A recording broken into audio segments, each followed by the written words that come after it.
Okay, dears, how are you all? I hope you all are fine and doing well. Today, we are going to talk about another topic of Pakistan affairs and current affairs class, and it is going to be very interesting topic because it is about Pakistan's economic growth. It is about our economy. It's about the challenges we are facing. It is about the opportunities we have to overcome all our economic challenges and issues, right?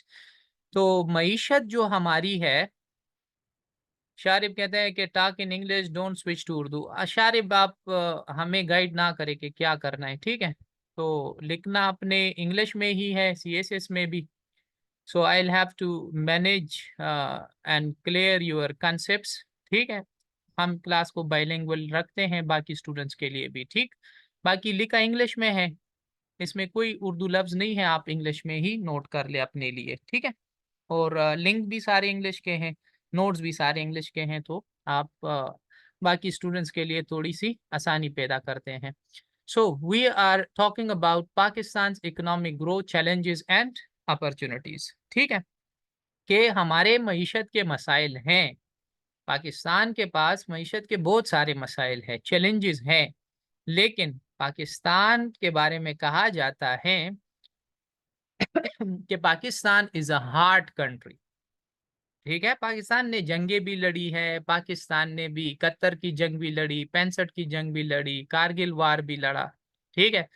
Pakistan ने 9/11 भी देखा, अफगानिस्तान भी देख लिया, वहां के जंगों में भी जो है टेररिज्म भी बर्दाश्त किया, ठीक है? अफगान माजरीन को भी जो है बर्दाश्त किया हमने, अमेरिका के साथ अच्छे और बुरे ताल्लुकात भी देखे हमने, कर्जे भी लेकर देखे हमने, कर्जे वापस करके भी देखे, ठीक है? तो पाकिस्तान ने हर किस्म के हालात देखे हैं और आज तक पाकिस्तान जो है, हम कहते हैं कि Pakistan is a hard country. पूरी दुनिया यही सोचती है कि पाकिस्तान चलता कैसे है इन तमाम मसाइल के बावजूद भी, लेकिन फिर भी Pakistan stage a relevant country in the comity of Nations. पूरी दुनिया में पाकिस्तान की बात की जाती है और एक अहम बड़ा मुल्क तस्वर किया जाता है, ठीक है? पहला एक इस्लामी मुल्क है जहां पर आपको ये एजाज हासिल है that you are having, you are an atomic power, ठीक है? कि आपके पास एटम है। इसी तरह you are fifth largest nation with respect to population. आबादी के लिहाज से पूरी दुनिया में आप पांचवी बड़ी आबादी है। इतना बड़ा मुल्क है, मतलब ह्यूमन कैपिटल आप लोगों के पास बहुत ज्यादा है, ठीक? तो ये बातें हम करेंगे कि पाकिस्तान को मसाइल का सामना है, लेकिन साथ साथ में पॉजिटिविटी भी कायम रखेंगे आज के क्लास में, ठीक है? क्योंकि पाकिस्तान जो है, this is not a failed state, ये फेल स्टेट नहीं है।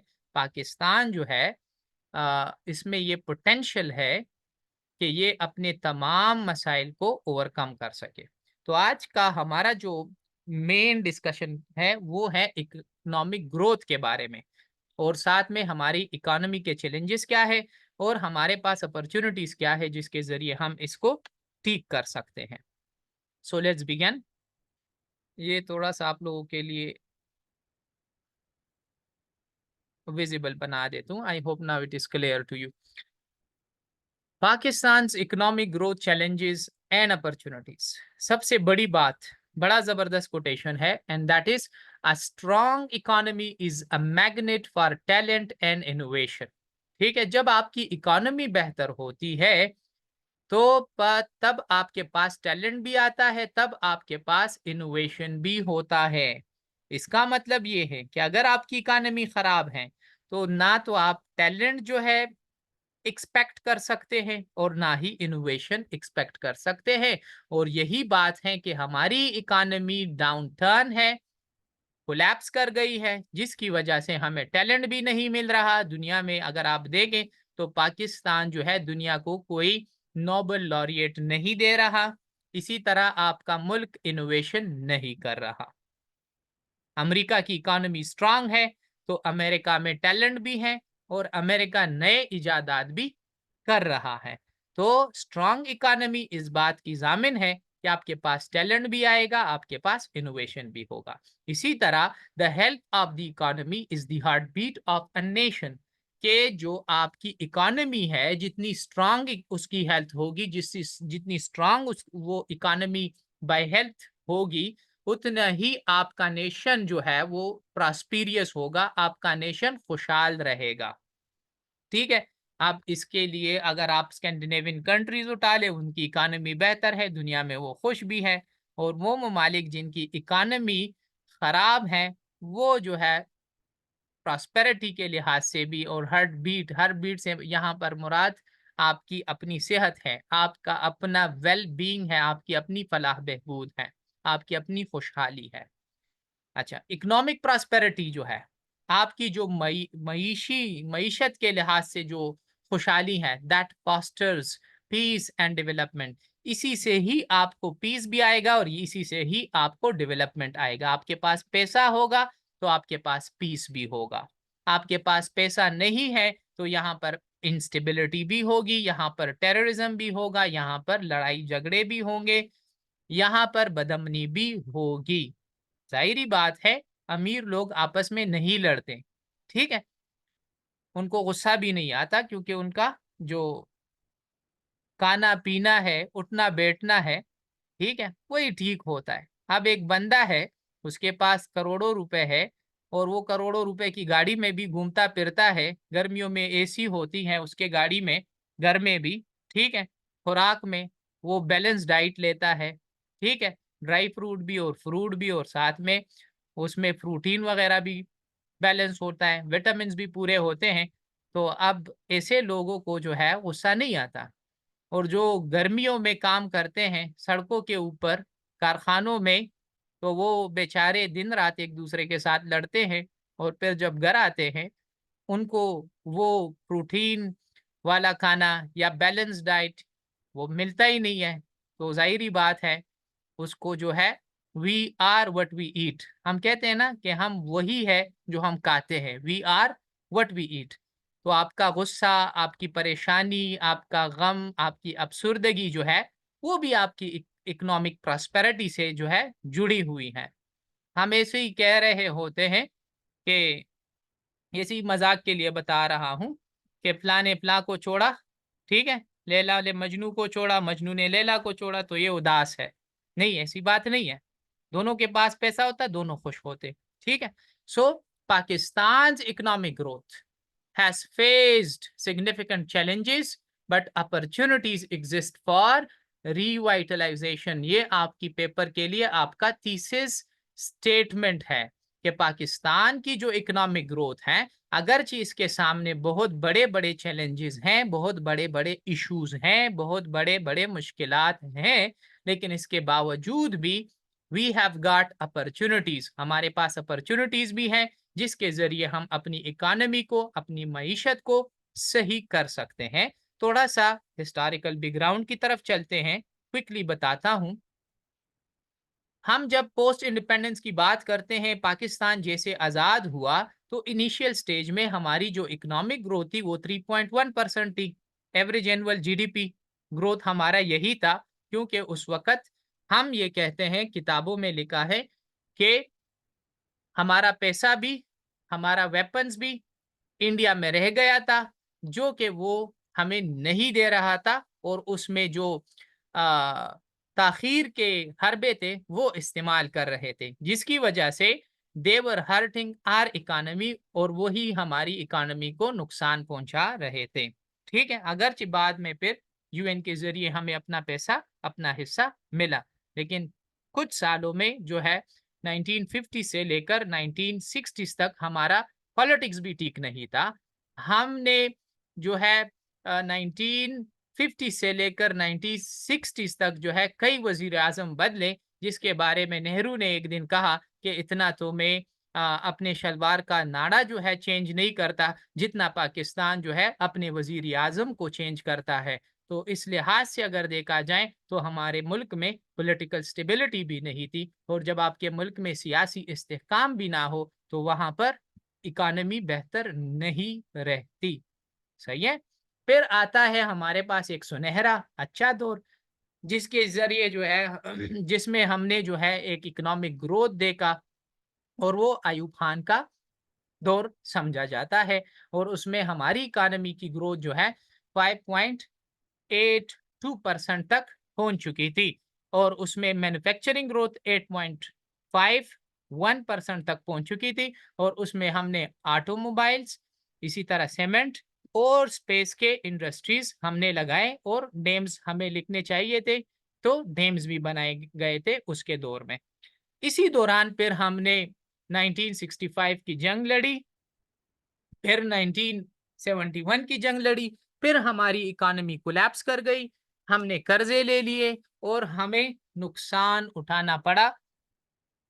फिर 1971 के बाद हमने एक नया आईन दिया 1973 में, भुट्टो साहब आए, पीपल्स पार्टी की हुकूमत आई, और भुट्टो साहब ने मुकम्मल तौर पर हमारे मुल्क की पॉलिसीज को उल्टा करके रख दिया। उल्टा करके रख देने का मतलब यह है that he gave us completely different policies, economic policies, हमें मईशत के बिल्कुल मुख्तलिफ, और उस पॉलिसीज को हम कहते हैं सोशलिस्ट पॉलिसीज, कि सब लोग बराबर है, इनइक्वालिटी खत्म करे, मर्द भी बराबर है, औरतें भी बराबर है, अमीर भी बराबर है, गरीब भी बराबर है, और लोग काम ना करे, बस सब कुछ हर एक चीज को नेशनलाइज करे, हुकूमत हर एक चीज, इंडस्ट्रीज को भी हुकूमत संभाले, बैंक्स को भी हुकूमत संभाले, और एजुकेशनल इंस्टीट्यूट्स को भी हुकूमत संभाले। और इसकी वजह से फिर क्या हुआ, जब आप प्राइवेटाइजेशन को मुकम्मल तौर पर नेशनलाइज करते हैं, आप इंडस्ट्रीज को नेशनलाइज करते हैं, बैंक्स को नेशनलाइज करते हैं,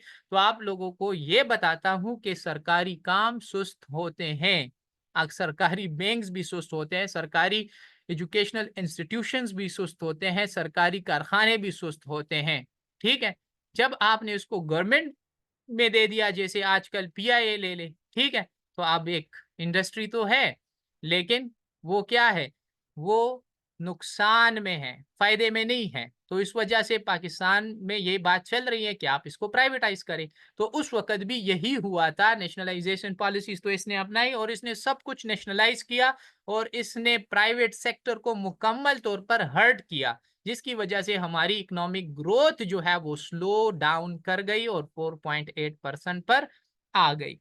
फिर उसके बाद हमारे पास जियाउल हक साहब का दौर आता है, और वो कहता है कि जनाब आपने सही नहीं किया, आपने नेशनलाइजेशन सही नहीं की। पाकिस्तान को एक ऐसे निज़ाम की ज़रूरत है जिसमें प्राइवेटाइजेशन हो, जिसमें हुकूमत की इंटरफेरेंस कम हो, हमारी रेगुलेशंस कम हो, हुकूमत बिजनेसमैन को ना छेड़े, सरमायादार को ना छेड़े, बैंकर को ना छेड़े, इन इंडस्ट्रियलिस्ट को ना छेड़े, छोड़ दे इनको, इंडस्ट्रीज चलानी है इनको दे रहे। हुकूमत का काम नहीं है कि बिजनेस संभाले, हुकूमत का काम नहीं है कि लोगों के काम में टांग लड़ाए, हुकूमत का काम ये है ही नहीं। तो उसने प्राइवेटाइजेशन इंट्रोड्यूस किया, और जितने भी चीजें थी जिसको नेशनलाइज किया था भुट्टो साहब ने, तो जियाउल हक ने उसको प्राइवेटाइज किया। जैसे आजकल पीआईए के बारे में कहा जा रहा है कि जितने भी स्टेट ओन्ड इंटरप्राइजेज हैं, जितने भी स्टेट ओन्ड इंडस्ट्रीज हैं, उनको प्राइवेटाइज किया जाए और स्टेग्नेशन को खत्म कर दिया जाए। इससे क्या हुआ, हमारा फॉरेन एड भी आया, और उस वक्त जाहिर बात है रशिया और अफगानिस्तान के दरमियान लड़ाई थी, और रशिया और अमेरिका के बीच कोल्ड वार भी शुरू था। तो जंगों से हमेशा पाकिस्तान ने फायदा उठाया है। तो पाकिस्तान की स्ट्रेटेजिक पोजीशन ये है, जगह ये है कि पाकिस्तान ने अपने आप को अमेरिका के हवाले किया था कि हम आपका साथ देंगे कोल्ड वार में रशिया के खिलाफ, लिहाजा आप हमें डॉलर्स देते रहे, जियाउल हक साहब को डॉलर्स मिलते रहे, और पाकिस्तान की इकोनॉमी और रिमिटेंसेस जो है, जो पैसा पाकिस्तानी बाहर से बेचते हैं पाकिस्तान को, उसको हम कहते हैं रिमिटेंसेस। तो रिमिटेंसेस भी आते रहे, जिसकी वजह से हमारे मुल्क में डॉलर्स जो है बढ़ते रहे, और उसके बदले हमारी इकोनॉमिक ग्रोथ जो है रिकवर कर गई। ठीक है, लेकिन इसका नुकसान भी हमें हुआ। डीरेगुलराइजेशन से अमीर अमीर तर होता चला गया, गरीब गरीब तर होता चला गया, और महंगाई बढ़ती रही। अच्छा जी, फिर उसके बाद क्या है, 2000 का दौर आ जाता है, मुशर्रफ मुशर्रफ ने भी जो है लिबरलाइजेशन अपनाया और इसने भी कहा कि भाई इस तरह कर देते हैं। मासूमा अकबर रिमिटेंसेस का मतलब है कि अगर आपका भाई, आपके पाकिस्तानी लोग या जो भी बाहर के बंदे हैं और वो अपने फैमिलीज को पैसे भेजते हैं तो बैंक के जरिए भेजते हैं, तो पाकिस्तान को डॉलर्स में या रियाल्स में या दिनार्स वगैरह में, ठीक है, या बाकी करेंसीज में पैसे मिल जाते हैं, तो उसको हम रेमिटेंसेस बोलते हैं। ये जितने भी पाकिस्तान के लोग बाहर मुल्कों में काम करते हैं और वो अपने अपनी फैमिलीज को पैसे भेजते हैं, उस पैसे को हम कहते हैं रेमिटेंसेस। अच्छा, ये बाकी इस पर एक अलग टॉपिक दे दूंगा या एज अ असाइनमेंट दे दूंगा, तो आप लोगों को अच्छी समझ आ जाएगी। मुशर्रफ पॉलिसीज की तरफ आते हैं। मुशर्रफ जो है, मुशर्रफ ने फिर हमें कहा कि जनाब आप लिबरलाइजेशन की तरफ जाएं, आज़ादी की तरफ जाएं, औरतों को भी आज़ादी दे दें, मीडिया को भी आज़ादी दे दें, इसी तरह बैंकर्स को भी आज़ादी दे दें, इंडस्ट्रियलिस्ट को भी आज़ादी दे दें, नए जॉब क्रिएट करें। और उसने फिर स्कूलों का एक नया जाल बिछा दिया, ठीक है। और इसी के जरिए, चूंकि उस वक्त 9/11 भी हुआ था, अमेरिका ने अगेन पाकिस्तान को कहा था कि हमारा साथ दे रहे, हम आपको डॉलर्स देंगे, ठीक है। तो मुशर्रफ साहब ने तो कहा था कि ठीक है, हम आपका साथ देंगे, हम अमेरिका को इनकार तो नहीं कर सकते। तो जाहिर बात है, मुशर्रफ साहब ने कहा कि अगर हम आपका साथ देंगे तो आप हमें डॉलर्स दे रहे, और जो कर्जे हमने आपसे लिए हैं उन कर्जों को माफ कर दे, और जो कर्जे माफ करने के काबिल नहीं है उसकी अदायगी के लिए हमें टाइम दे दे, और उसकी वजह से हमारा डेट भी रिड्यूस हुआ और कुछ कर्जे आपके माफ भी हुए। और उस वक्त पाकिस्तान तो अमेरिका के लिए एक लाडला बन चुका था, तो पाकिस्तान जो भी मांगता मिल जाता, और उस वक्त हमारी इकानमी बेहतर हुई थी, ठीक है। और हमारे फॉरेन रिजर्व्स 1.2 बिलियन से बढ़कर 10.7 बिलियन तक पहुंच चुके थे, ठीक है। तो ये बहुत बड़ी कामयाबी थी पाकिस्तान की। फिर उसके बाद जो है, जाहिर बात है, अमेरिका ने थोड़ा सा हाथ हटाया हमसे, ऊपर से हमारे मुल्क में एक सियासी हुकूमत आई, मुशर्रफ को हटाया गया। फिर जो है हमारी इकानमी जो है टेररिज्म की वजह से, मुख्तलिफ ऑपरेशंस की वजह से कमज़ोर पड़ गई। और फिर 2010 का दौर आता है, प्राइवेटाइजेशन और लिबरलाइजेशन उसी को कैरी ऑन करते हैं, और उसमें हमें मालूम है कि एनर्जी शॉर्टेजेस थे, ठीक है। 2013 का इलेक्शन जब हुआ तो वो बिजली और लोड शेडिंग के ऊपर ही जो है हमारी सारी सियासत जो है चलती रही, और इसी के ऊपर जो है लोगों ने नवाज शरीफ को फिर वोट भी दिया था। लेकिन इस दौरान जो है हाइपर इन्फ्लेशन भी आया, मतलब महंगाई हद से भी ज्यादा बढ़ चुकी थी। एक इन्फ्लेशन है, एक हाइपर इन्फ्लेशन है। हाइपर इन्फ्लेशन हद से भी ज्यादा जब इन्फ्लेशन बढ़ जाए, जो आपके और मेरे बस से भी निकल जाए, फिर इसको हम कहते हैं हाइपर इन्फ्लेशन, और ये नुकसानदेह है।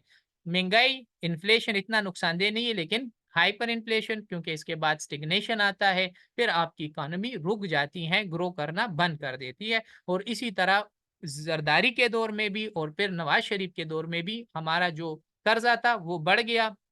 हम आईएमएफ के एक्सटेंडेड फंडेड जो फैसिलिटी प्रोग्राम थे, ईएफएफ में, वो भी चले गए, ठीक है। इसके साथ जो है फिर 2014 में आईएमएफ के जरिए हमने अपने इन्फ्लेशन को थोड़ा सा रिड्यूस कर दिया, और फिर नवाज शरीफ ये क्लेम करता था कि ये महंगाई मैंने कम कर दी है, और 2018 में इतनी महंगाई नहीं थी जितनी इमरान खान के आने के बाद हुई। एनी हाउ, इमरान खान कहता कि मुझे पुराना पाकिस्तान मिला है, तो लिहाजा मैं इसको ठीक करने में मजीद 10-12 साल मुझे चाहिए, मैं एक दिन में इसे ठीक नहीं कर सकता। अगरचे पहले मैंने 90 दिन में इसको ठीक करने की बात की थी, लेकिन वो एक पॉलिटिकल नारा था। पाकिस्तान के मसाइल बहुत बड़े बड़े हैं। एनी हाउ, फिर इमरान खान की हुकूमत चली जाती है 2022 में, और फिर हमें जो है एक नए इकोनॉमिक क्राइसिस का सामना होता है। और उस वक्त रशिया यूक्रेन वार भी शुरू होता है, तो ये रशिया यूक्रेन वार से ऑयल की प्राइसेस पूरी दुनिया में बढ़ जाती हैं, तो दुनिया में तेल की कीमतें बढ़ जाती हैं, तो जाहिर बात है पाकिस्तान में भी बढ़ गई। पाकिस्तान में तेल की कीमतें बढ़ गई तो महंगाई भी आई, अगेन ये एक मसला आया। इसी तरह पाकिस्तान दुनिया में कारोबार रुक गया, पाकिस्तान में तो ऑलरेडी था ही नहीं, जिसकी वजह से हमारे फॉरेन एक्सचेंज रिजर्व्स जो है हमारे मुल्क में जो डॉलर्स है उसके जो रिजर्व्स हैं वो कम पड़ गए और हमें बैलेंस ऑफ पेमेंट क्राइसिस का सामना हुआ। बैलेंस ऑफ पेमेंट जो है, इस पर आप लोगों को असाइनमेंट भी दूंगा और आप लोगों को अभी बता देता हूँ, जो कुछ आप खरीदते हैं और बेचते हैं, ठीक है, उसको फिर हम, अगर आपने आ, $1000 की चीजें खरीद ली और $1000 की चीजें बेच दी, तो हम कहते हैं कि आपने न फायदा किया न नुकसान किया, बल्कि ये बेहतर है एक मुल्क के लिए कि आप $1000 की चीजें खरीद ले, $1000 की बेच दें। इसी तरह अगर आप ट्रेड सरप्लस में जाते हैं, मिसाल के तौर पर आपने $1000 की चीजें बेच दी लेकिन $600 की खरीद ली, तो जाहिर बात है आपने $400 का फायदा लिया। इसी तरह एक ट्रेड डिफिसिट है जिसमें आप ये करते हैं कि आप खरीदते $1000 की है लेकिन बेचते आप $600 के हैं, तो $400 खसारे में आप चले जाते हैं और हम इसको ट्रेड डिफिसिट कहते हैं। तो बैलेंस ऑफ पेमेंट ये है, जब आप पे करते हैं, जिन डॉलरों में पे करते हैं, आप उतने डॉलर नहीं कमाते। जब जब इतने डॉलर नहीं कमाते, आपके पास डॉलर की कमी आ जाती है, जिसकी वजह से हम कहते हैं कि बैलेंस ऑफ पेमेंट क्रिएट होता है। अब पाकिस्तान के जो इंपोर्ट्स हैं वो हैं $72 बिलियन, लेकिन हमारे जो इंपोर्ट्स जो हम बाहर से मंगवाते हैं वो है $72 बिलियन, और जब हमारे जो एक्सपोर्ट्स है वो है $35 बिलियन। तो अगर आप इसको देख ले तो आप खुद ही अब अंदाजा लगाएं, 72 से 35 माइनस कर ले तो जितना बाकी बचेगा तो वो आप नुकसान कर रहे हैं अपने।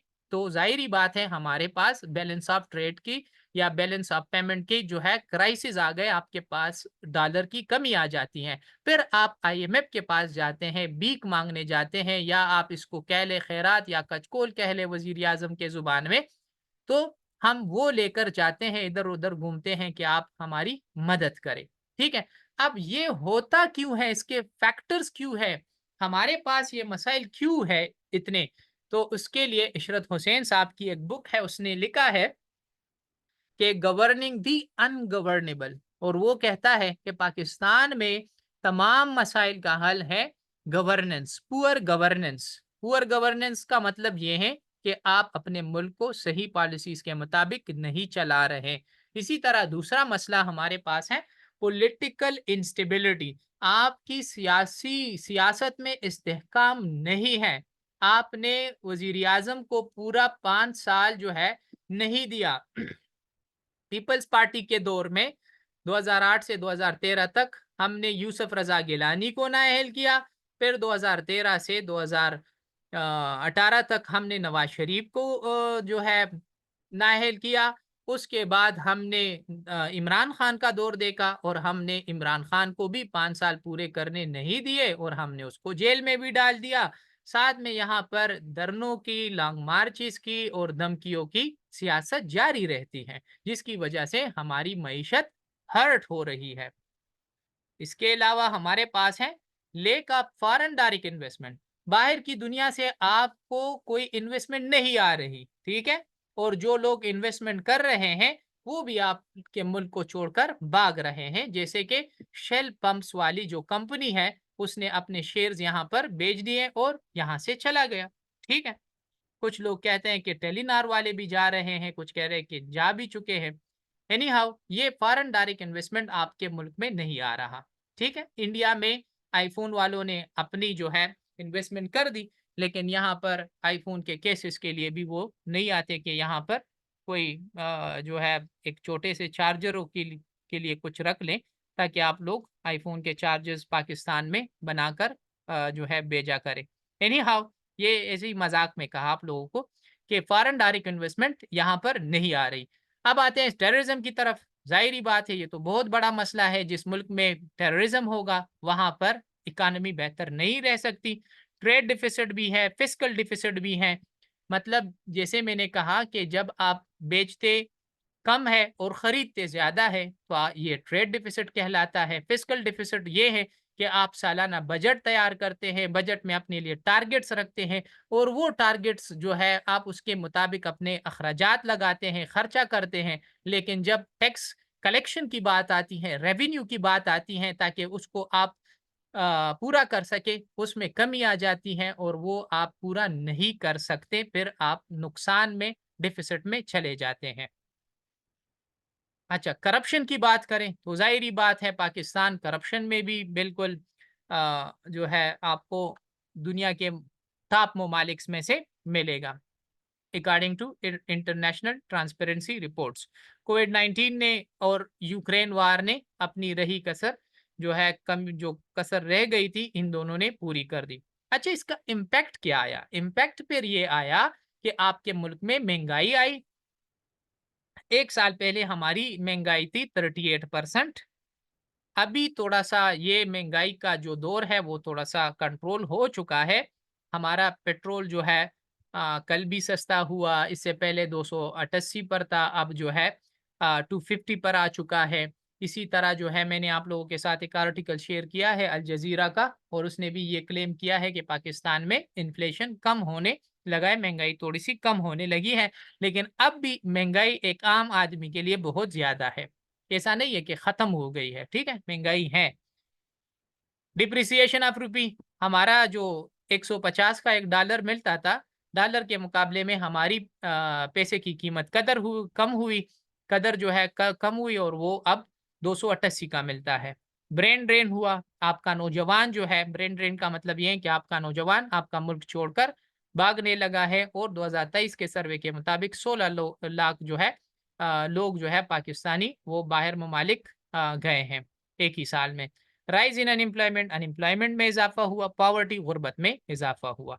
अब एक अहम सवाल ये है कि हम इसको ठीक किस तरह करें।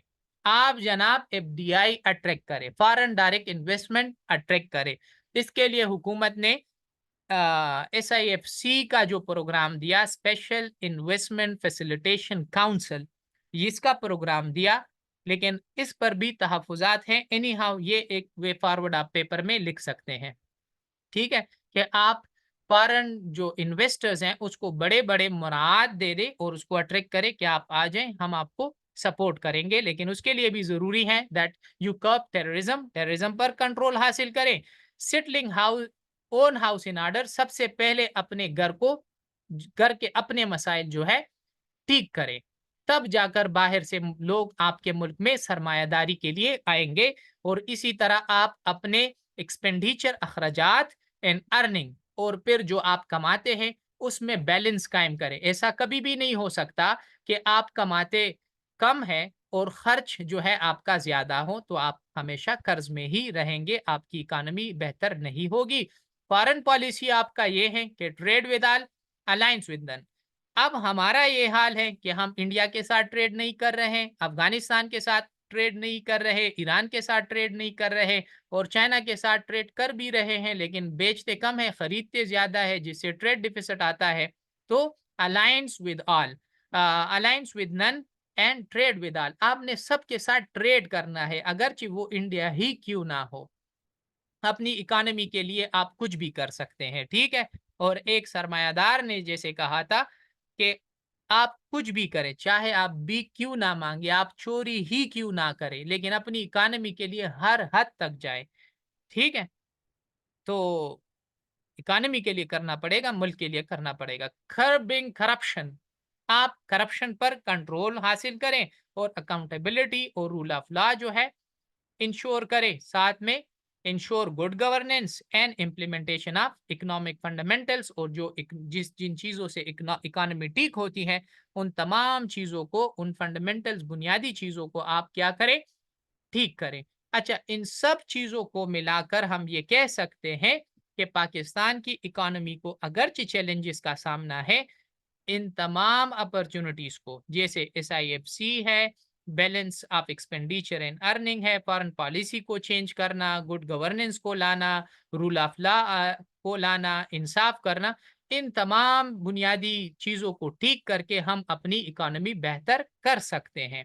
अच्छा, इन अब इस लेक्चर के लिंक्स, नोट्स इन तमाम लिंक्स में दिए गए हैं, अल जजीरा का आर्टिकल भी है, सुपीरियर एजुकेशन जो यूनिवर्सिटी है उसका आर्टिकल भी है। विकिपीडिया से आपको पाकिस्तान की हिस्ट्री भी मिल, इकानमी की हिस्ट्री भी मिल जाती है। मौजूदा इकानमी की क्या सूरत हाल है वो इस आर्टिकल से आपको मिल जाती है। और हमारे 2022 से लेकर 23 तक जितने भी मसाइल हैं वो इस आर्टिकल से आपको मिल जाते हैं।